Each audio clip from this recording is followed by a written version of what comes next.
All right, Everett, I am thrilled and kind of stunned to be Yeah. able to say that once again Yes. the American women Crazy. are back in the Olympic semifinals, and we did it with a three-dong over Poland, 22, 14, and 20. Rob, I will say two things to Let's hear it. start this. First of all, this match by Poland was the biggest choke of the tournament, right? You can talk about 24-21.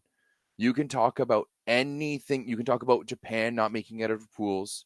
You can talk about anything else. But to play as well as Poland did all summer long, to play as well as Poland did all summer long, to play as well as they did throughout the preliminary stage, to be the team that we thought they were, and to show up with this effort and this result, getting three downed by a team that you looked much better than all summer long, with your top player going like 6 for 23 or something like that. 6 for 22 with five errors. Six for 22 with 5 errors. That was one off Pretty there. close. It's bad. This is hands down the biggest choke we've seen so far this Olympic Games, and it makes me sad. It makes me sad. It was kind of a choke up and down the roster. The other thing I have to say is, who's this team wearing Team USA's jerseys? Where have they Where did this team come from? Where was this team in the group stage? Where Seriously. was this team at VNL? Where was this team at the Norseca Championships? Because this is a version of Team USA that I have not seen for a long time. Now, I have said before that the way that USA plays, they're kind of like a big clock. So if even one of the gears, and it can be even one of the smallest gears, isn't working, and there's a little bit of sand, a little bit of dust in it, then you know what? It might be really fucked up. That might not work. But it seemed like in this one, as much as Poland was shit in the bed, the USA was feeding them the X-Lax. Like the USA was feeding them those suppositories to make sure it happened. Dude, that was we said it 2 days ago. The only world that I saw the United States winning this match was between the ears. And that's where this match was won. This match was won mentally. This American team showed a cohesiveness and a mental preparedness that I have not seen since Tokyo. And we all know what happened in Tokyo. It was a historic Olympic gold medal. And Poland, completely on the other side of it, showed a mental failure.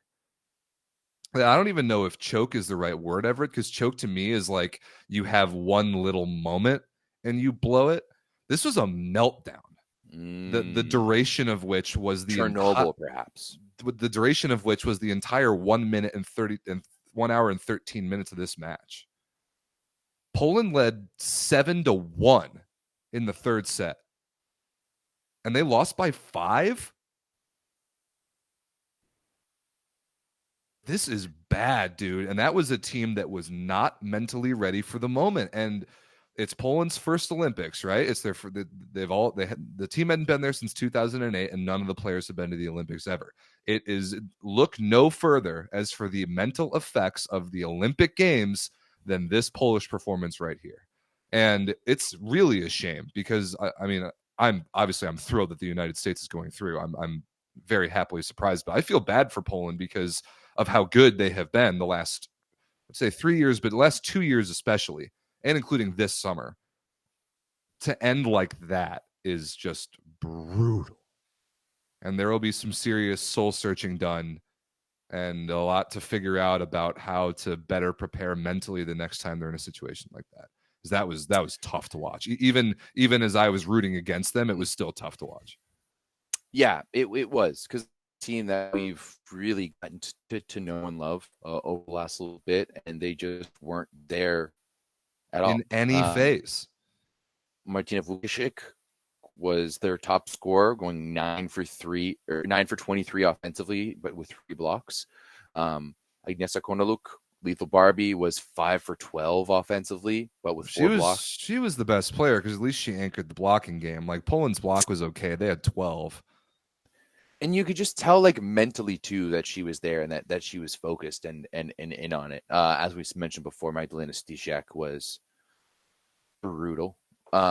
She was unrecognizable. And like, once again, we've talked about it as she's kind of the outside looking in amongst the elite opposites in the world, and she's still on the outside looking in. Like, she has yet to be able to, like, today was a day where we saw top performers perform like top performers. That's right. And she wasn't one of them. No. She wasn't even close to being one of them. Nope.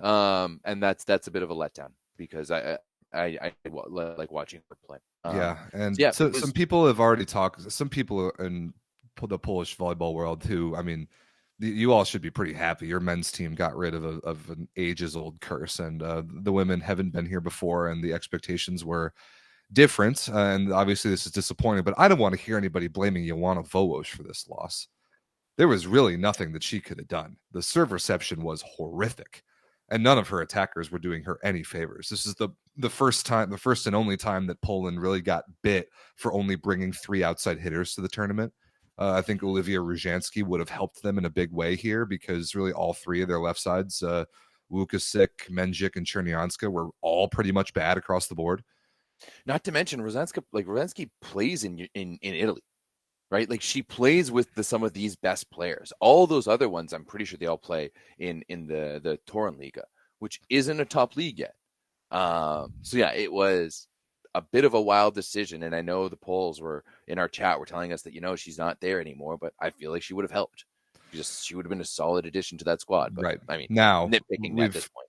I think we've talked enough about the Polish disappointment, because there is credit, and lots of it, to be given to the United States. That this is finally, and just in time, the culmination of the entire quad's worth of preparation mentally that I've been waiting to see, and that the entire fan base has been waiting to see.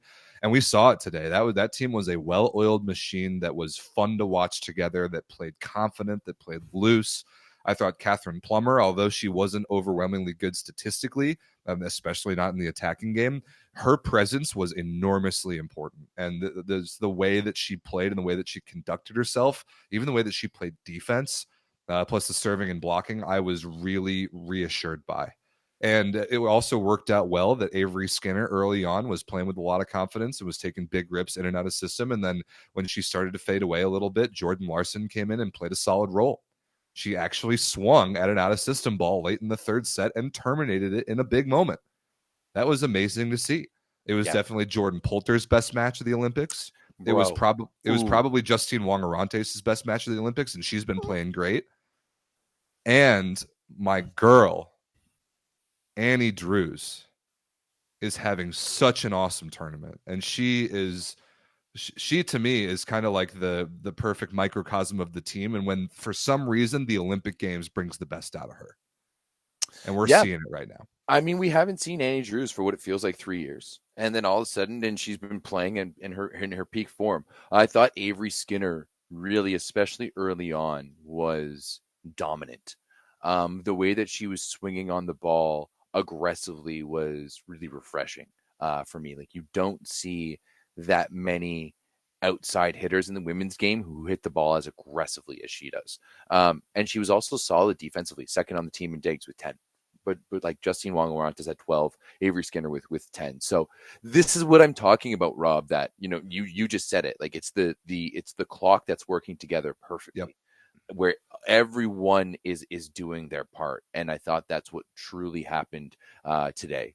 The middles were fantastic as per usual, and I think that we come to expect it now from Washington and Abogu.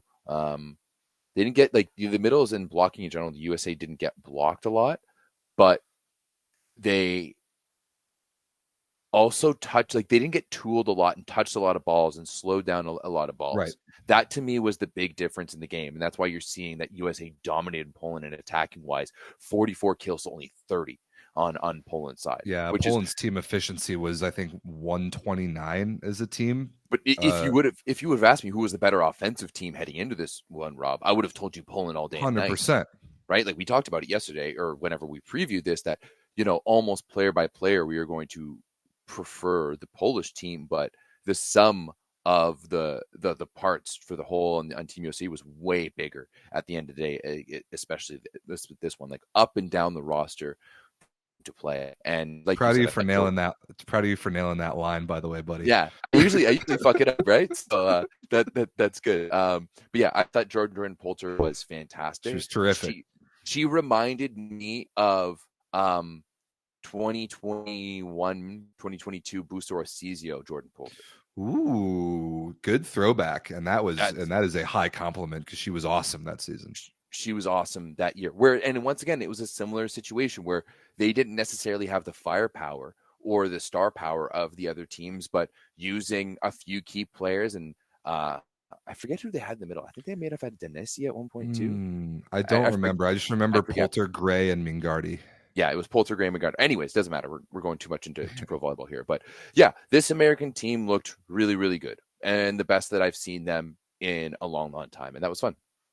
It was fun. It was extremely fun. This is not at all what I expected, but again, it's the magic of the Olympic Games. If you don't think that being in the quarterfinals of the Olympic Games affects you mentally and affects the product of volleyball that you, the individual, and you, the team, put out on the court, like look no further than this match. It was glaringly different than the way that both looked in pool play, and it is reassuring to for the United States that we at the very last second, again, that we remembered and figured out how to do this in this moment.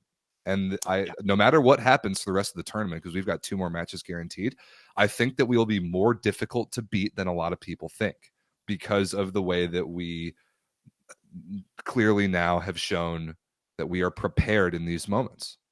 And that is exactly what we've kind of all been waiting for since Tokyo, and we haven't seen until literally today. No, yeah, this was a new and different, not a new, but a different version of Team USA that we've seen for a long time. So hey, who knows? Maybe Karch figured it out. We still haven't seen Catherine Plummer and Kelsey Robinson Cook. It's almost a meme at this point. It's clear that he's very much set in his ways. Is like, well, I mean, Kelsey Robinson Cook and Catherine Plummer played together, so they should sub each other out rather than playing with each other. You know, I don't really get it, but. Like, watch, it's like it might come down to if we end up seeing Catherine Plummer and Kelsey Robinson Cook on the court at the same time, it may just be the sign from the gods that we're looking for, and we might just see the heavens open up and the Red Sea part, and that may be how the USA wins a gold medal. Wouldn't that be something after all that has been talked about throughout this tournament? And nobody would be happier to be proven wrong than me. Yeah, I mean, we both picked Poland in this one. So. Yeah, we did. At least I'm not a patriot. People were calling it as soon as I picked Poland the other day. People were like, "Oh, Rob is just trying to reverse jinx that game." And no, I really believed that Poland was better. But what you and I both said, Everett, is that the U.S.'s best chance was to win that matchup between the ears, and we did. Okay, there, bud. Okay, I'm gonna believe you on that. Let's just say that. All right. Anything else? Anyone else to shout out? I'm thrilled, and we'll talk about more about the future when we preview the semifinals in a little bit.